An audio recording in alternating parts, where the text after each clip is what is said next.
Um, Talking about functioning in chaos, I forgot to have like what my slides are, so we're going to be going through this together and both be surprised. So that's fantastic. So today we're just going to be talking about me. I made sure that there was no one else on the stage to take away from my moment.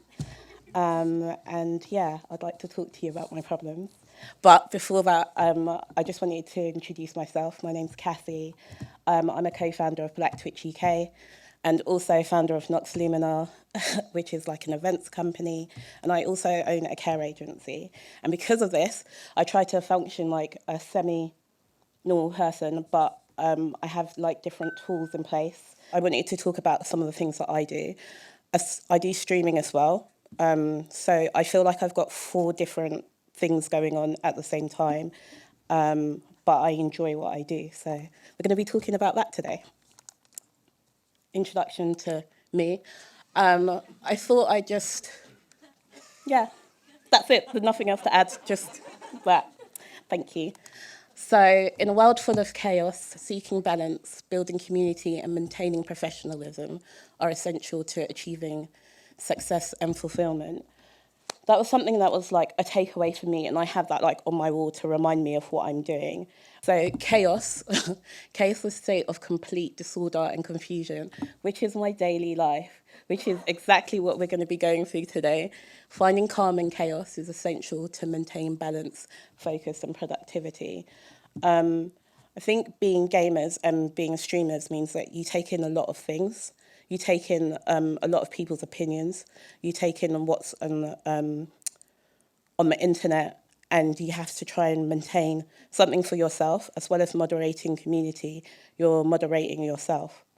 It's key for me, I think, knowing that knowing that I have that chaos, and also keeping myself like sane, I would say. So I think that's why we kind of talk about the importance of balance. I hope you like the images that I've chosen. I don't know, I don't know what the focus was, but here we are. So it's easy to get lost in the world of gaming and forget about everything else. But it's crucial that we maintain a balance between gaming and our other responsibilities and interests. In this section of the presentation, we're going to talk about strategies for achieving balance. So things that I do is taking regular breaks and setting limits on my gaming time, but not only on my gaming time, the things that I'm consuming as well. So recently, I shared with like my community, I'm just not going to be on social media as much. I was taking things in and believing that everyone in the world was racist, hated trans people. And I think you take that like community, those pockets of people that are allowed, and you start thinking like everyone's like that, and going outside is really important. But when you've got a job that's so social and focuses on social media, it's really hard to be like, okay, I'm cutting off social media, and then also feel like you're able to grow. So things that I did, I was honest with the people around me and said, can you help me with, I don't want to go onto Twitter on this day. Can you just check to see if there's anything on there? Don't go in the DMs because there's some wild things, but just check if there's anything like, that's on there. I got someone to help me with my Instagram, but I realized in some ways, not everyone can afford to do that, and not everyone's in the space of being able to trust people to do that. So having different things in place. I was telling Rosie today, I bought something from Amazon which helped me, which is basically a thing to put a lock on your phone. Because I'll say like I'm getting off the internet, and then 3 hours later I'm like trying to practice TikTok dances because I've just been scrolling. I'm not good at it. So like things like that helps me consume a lot less of those things, one. And two, blocking. Blocking is one of my favorite things to do. I also like to tell the person that I'm blocking them, and then block them before they can respond. Peace is key. I also think that it's really hard to be in a space where you have to be professional, and we'll talk about that a bit more, and you have to like mute people, but sometimes it just is what it is. Blocking is your friend. Taking your time off the internet is also key, especially for your mental well-being. And I think being around people that are also like your community help as well. So, as well as having Nox Lumina, I'm a co-founder of Black Twitch UK with my friend Danny, and having this community is so important. anytime you do something, there's always going to be like some white flaky head boy that's going to say, oh, what happened to White Twitch UK, or what happened to White History Month. Every other month is White History Month, it's fine. Our thing is about like being in there and being inclusive and remembering that we don't have to, I don't want to be in a space where I have to explain to you, okay, this is why this is harder. We're not asking for like special privileges. It's just more about equal access to opportunity and people understanding that when you go into a space and you're the only other, it gets tiring. I've, again, feel lucky that I've had a lot of opportunities, but I don't want to be the only black woman in that space and feel like all the opportunities are given to me just because we want a tick. So part of what I do is trying to share the opportunities that come towards me with other people. So then it helps as well, the brands that we're working with. No one person can be a representation for the whole community. You need different inputs. Other people don't necessarily believe in what we're doing, and that's fine because they've got their own things of what they believe. And I think that you need to listen to everyone. Community's also there to help you express some of the frustrations that we have. I'm someone that might not be as vocal as others who will at people on the internet and drag them to filth because I know maybe that's not the best thing for me. But sometimes you need that. Sometimes you need the violence, it's fine. So as well as this, the gaming world can be an incredible place to connect with others who share our interests and passions. So I think building a community is one, going to things like this, two, being able to, Safe in Our World has been, I don't know, immeasurable in the support that I've had, because a lot of the time what you're doing is so forward, front-facing with people that you don't necessarily feel comfortable saying, hey, I had a breakdown. I cried 3 times on the train today. So, no, really I did. And then I had to come here and pull it together. I started making a cry log because I saw it on TikTok. Again, I should have put that off. And I wrote down all the things that I cried for. And one of them was an advert on Starbucks. And one of them was just because my shoe didn't fit the same on the right foot. And then reflecting on it, I was like, oh, why?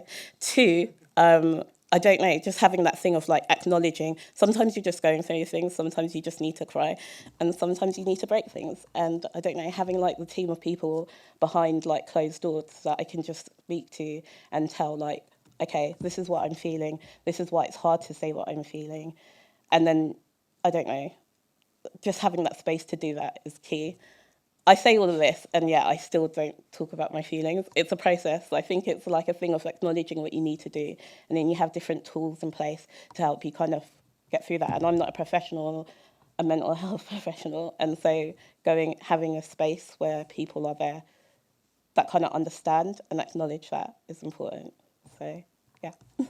So as well as online gaming communities, I think participating in forums away from the cults on Twitter is important, being able to do things outside as well, and actual IRL meetups, not with someone that DM'd you to send feet pics, but actual people that you've got a connection with, and think I didn't do that, no.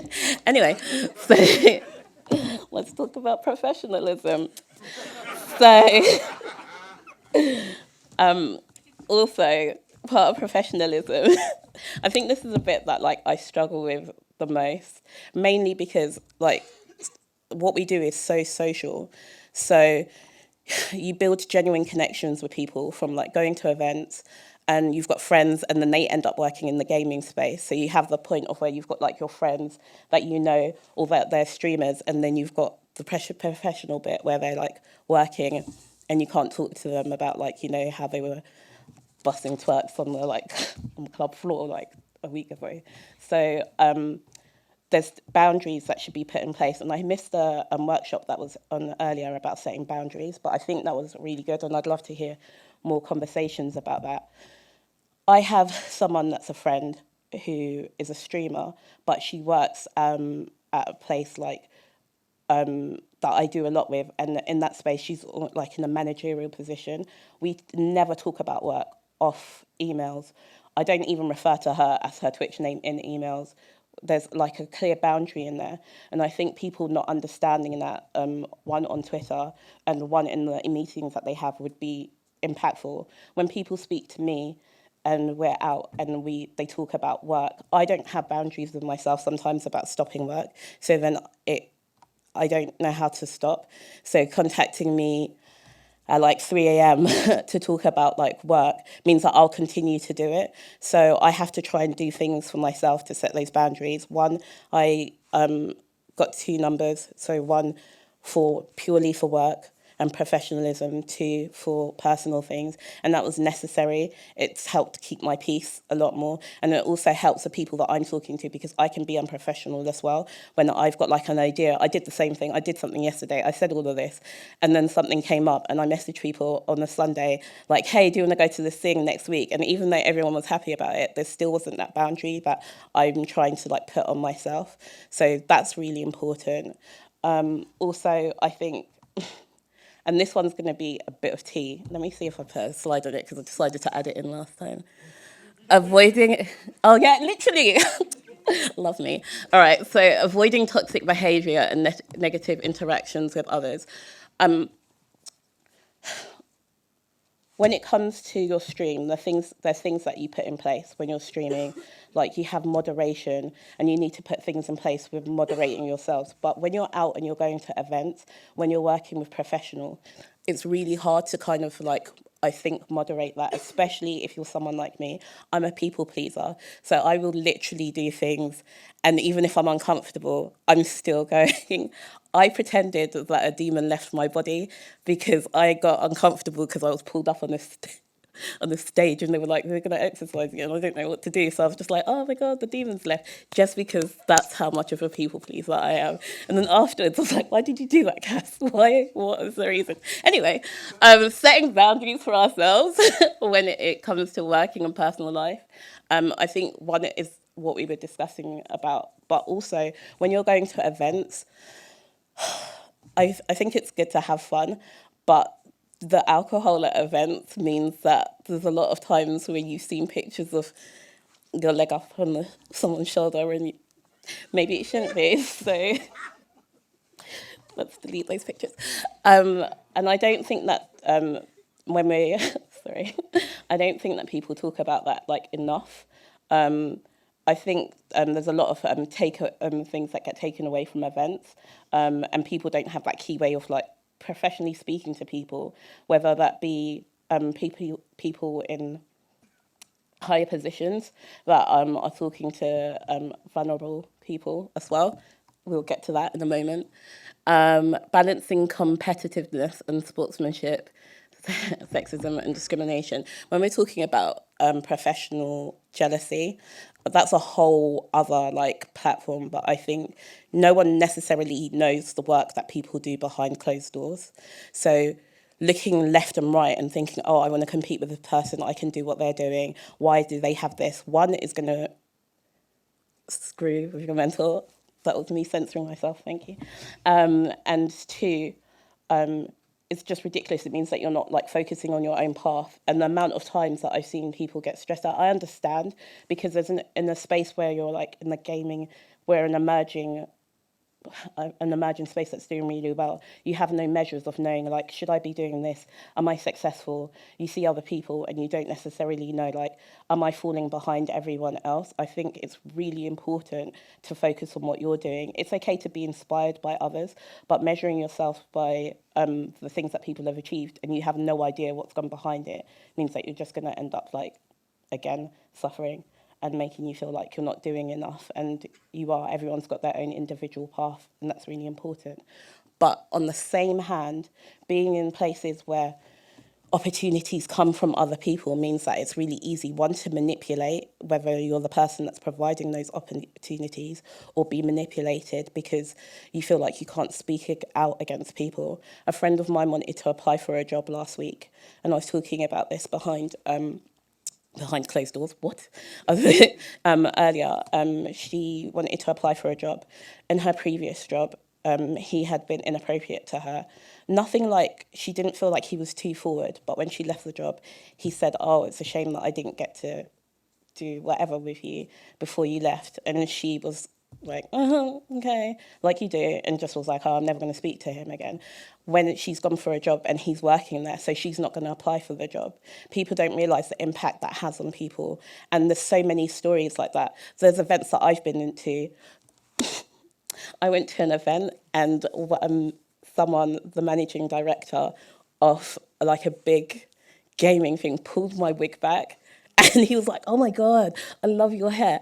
And first of all, I definitely dragged him, but two, it was really awkward because he was just so big, but I didn't want to anger him so much. So a lot of the time people think I'm joking when I'm dragging them. So obviously he's like, you're so funny, and like, I'm being dead serious.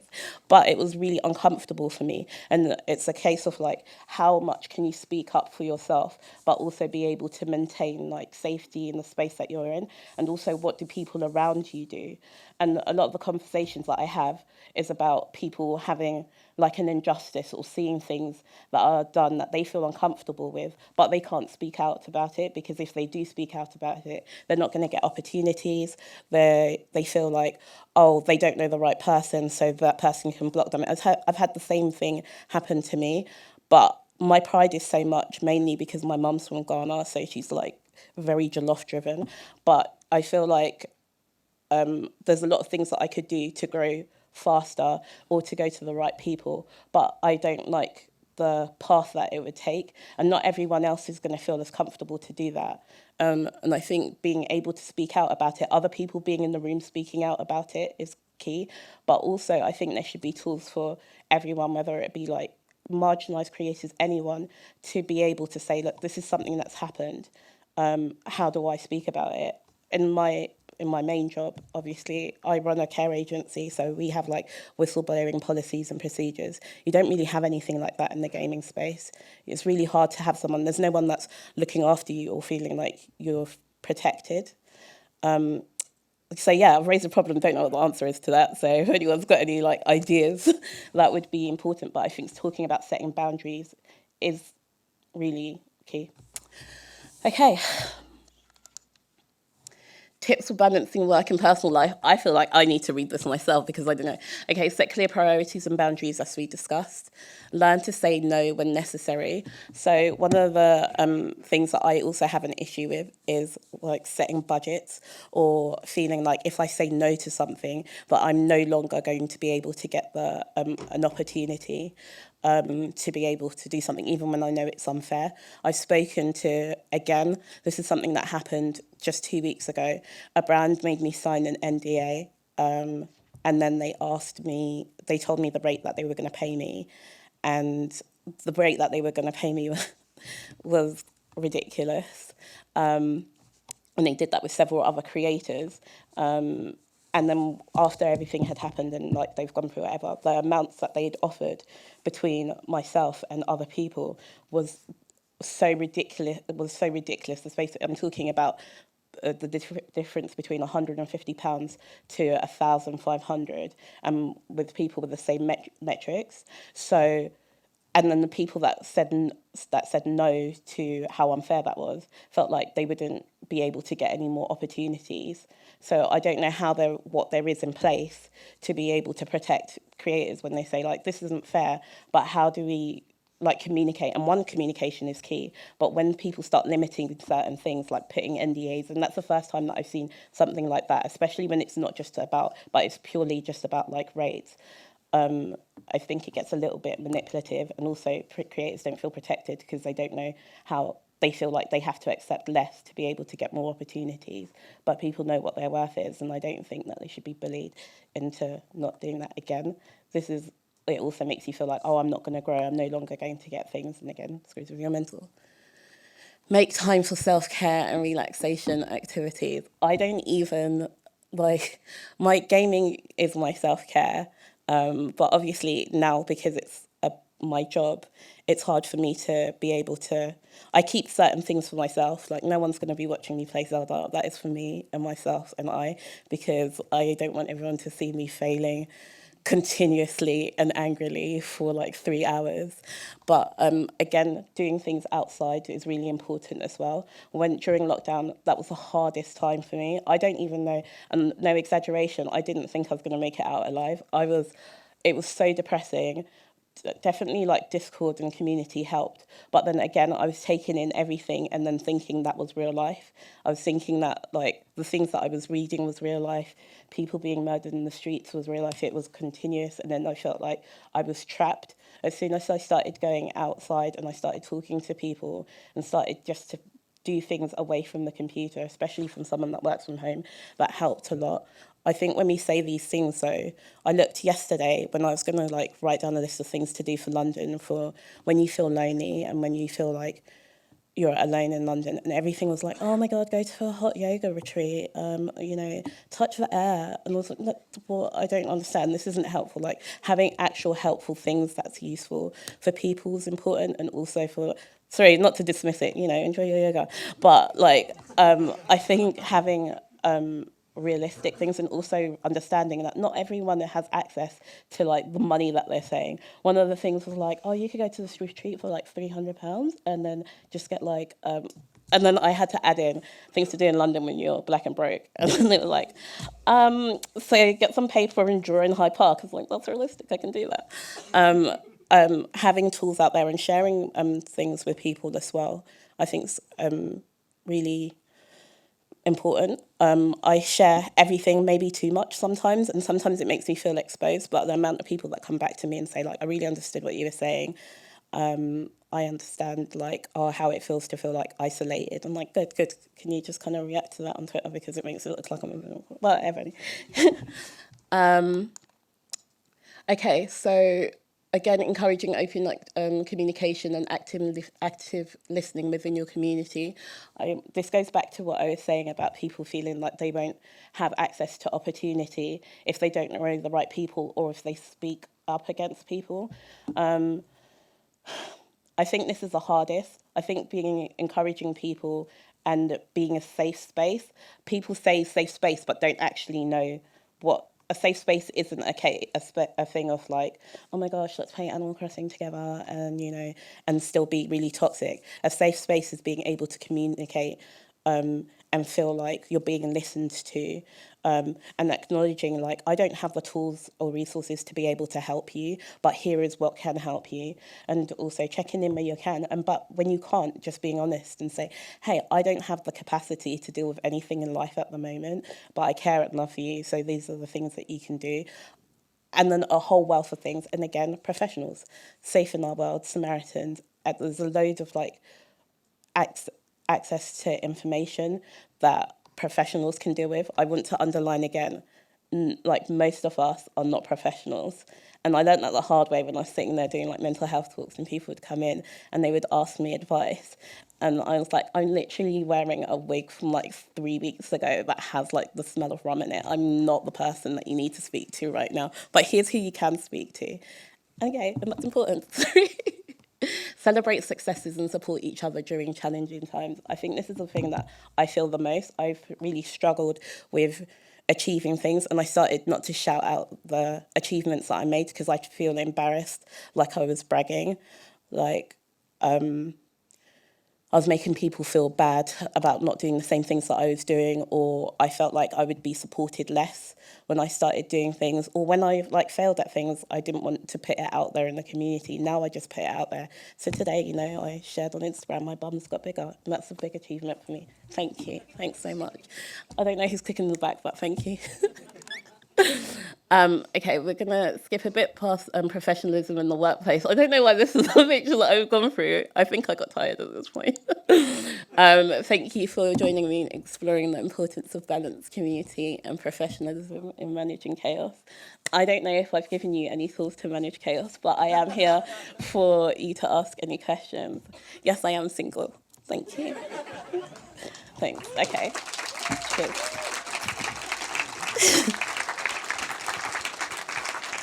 Thank you also as well, because I know that I talk really fast. So you keeping up with me, I really appreciate it.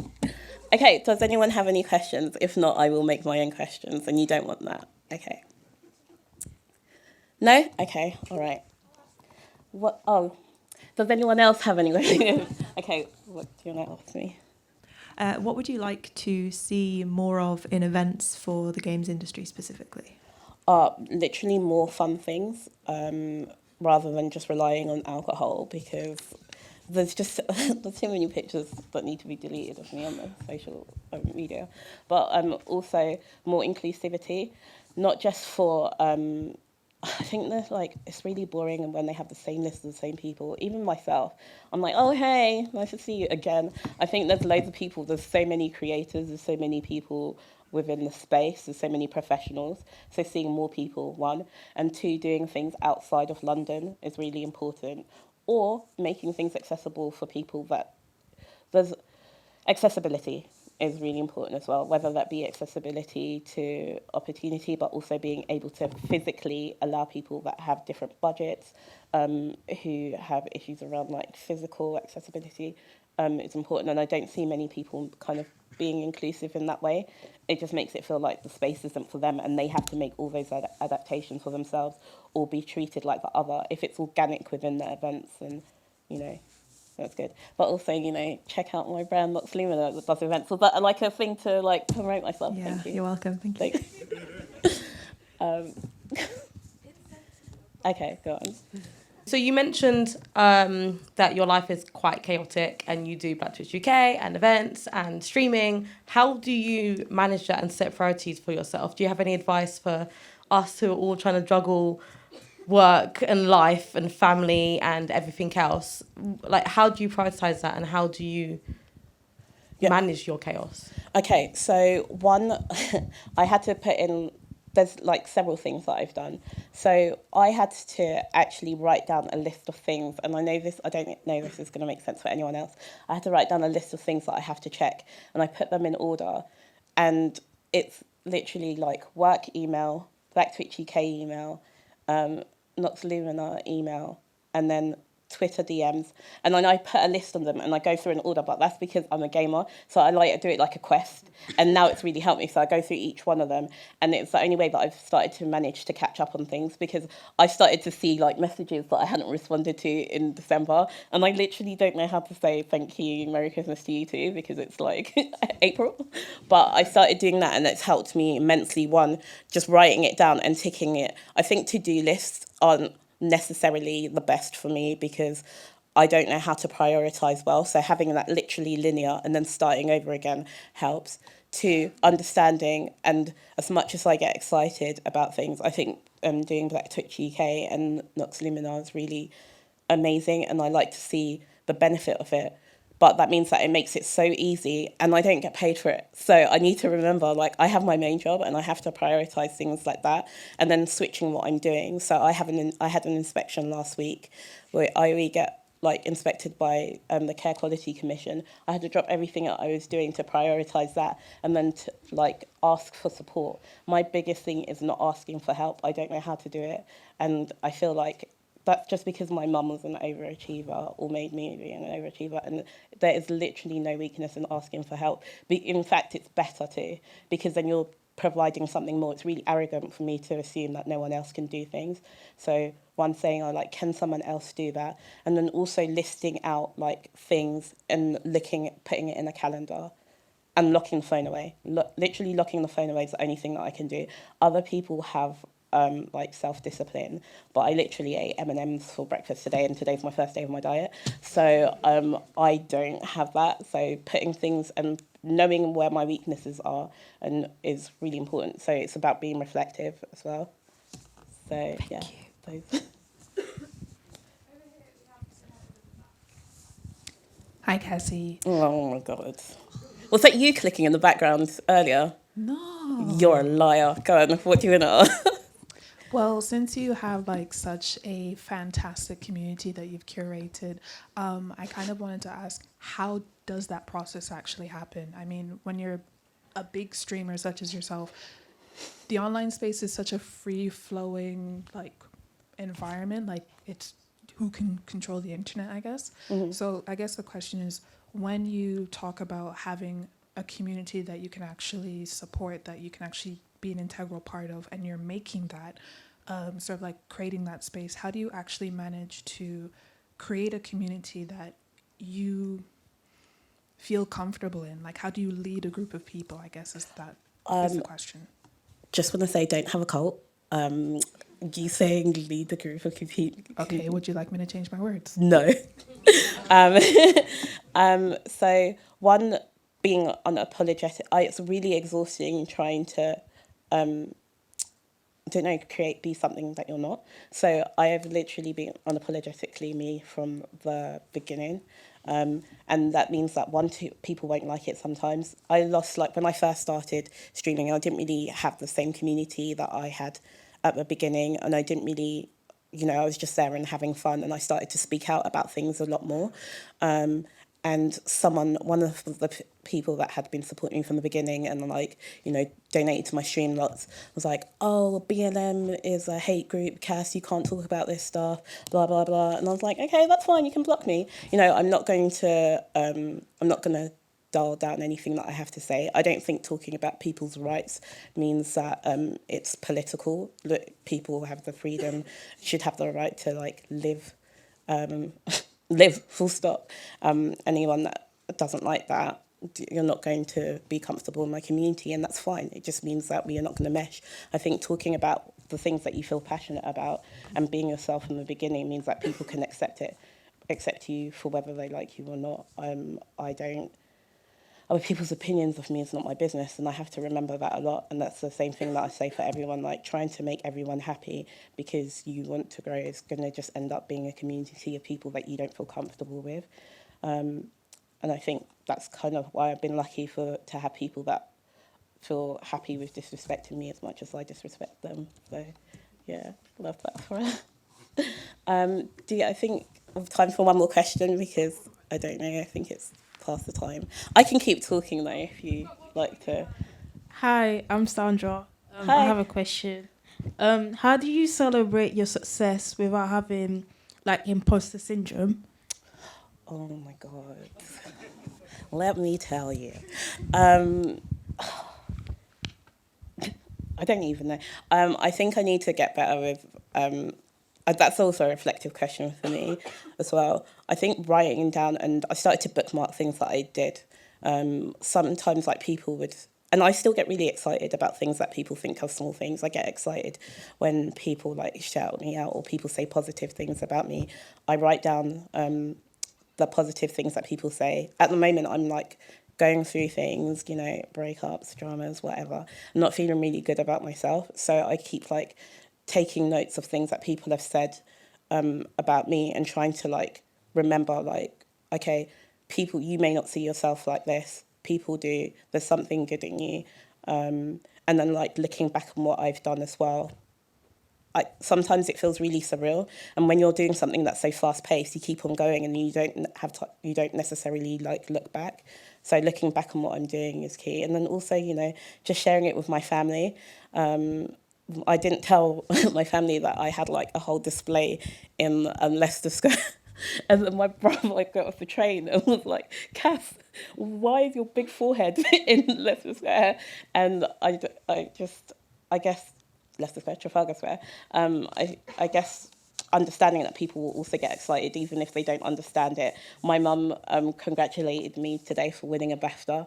And I was like, thanks, Mum. I just don't have time to argue with her. So, yeah, I might have to take one home if you can arrange that.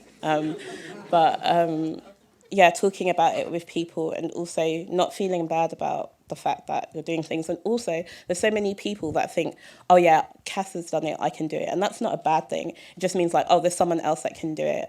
There's someone else that doesn't, like, that's a little bit short and has a lady face that's doing well. And I'm like, yeah, I'm representing for us trolls out there. So, yeah, that's it. Okay, can I go now? Thanks. Thank you, everyone, for being here. I'm here to not answer any questions, just find the rum that they hid from me. So I'll be around. So thank you for being here. Wait, is my time done? Or was I meant to still be talking? Yeah, we've got time. Does anyone else want any questions, or do you want us to just go and take shots? What's going on? Can I say that? You're not recording this, are you? Yeah, you are. Okay. All right. see it.